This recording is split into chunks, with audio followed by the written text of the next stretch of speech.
for the one arm kettlebell bottoms up press. We're going to begin by focusing on setting up our grip for a hand position that's going to give us better success when we get up to the rack position before pressing. Notice that the kettlebell is set up with the handle facing a different direction than it normally is. For most kettlebell movements, we have it facing here so that it lines up with our feet. But in the case of the bottoms up press, we're going to have it turned 90 degrees. This is going to allow us to put as much surface area of our hand and fingers and get them wrapped around that handle to provide ultimate stability when we're up in the rack position. If you just kind of walk up to the kettlebell and just grab it the way you always do, you're not going to really set yourself up for success.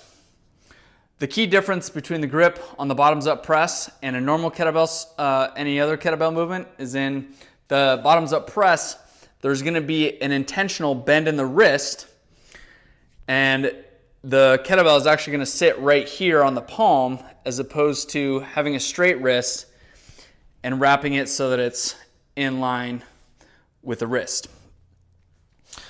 What I'm going to do first is I'm going to get that kettlebell directly over underneath me, underneath my center of gravity.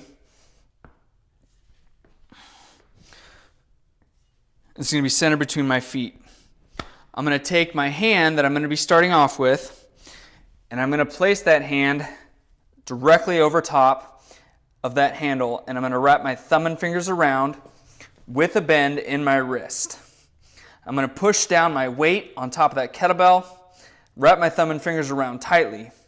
From here, once I've established that grip, I'm going to take a slight swing back and allow that momentum to carry up as I perform a clean and a slight curl to bring that kettlebell up to its full upright position.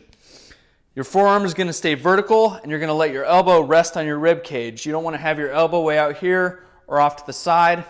And you'll also notice that if that forearm is anything but completely vertical, that kettlebell has a much greater chance of falling.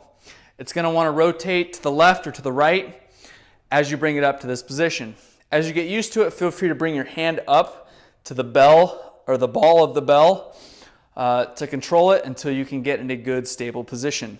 Once you're here, do not lose this grip position. Grip it even tighter if you need to. Taking a deep belly breath, drive it up towards the ceiling. It really helps to look at it where the bell is going until that arm is fully extended. Come back down under control.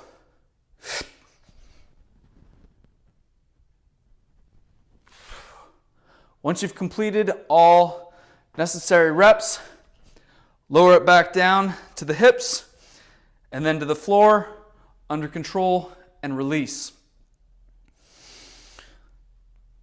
That's how you do the one arm kettlebell bottoms up press.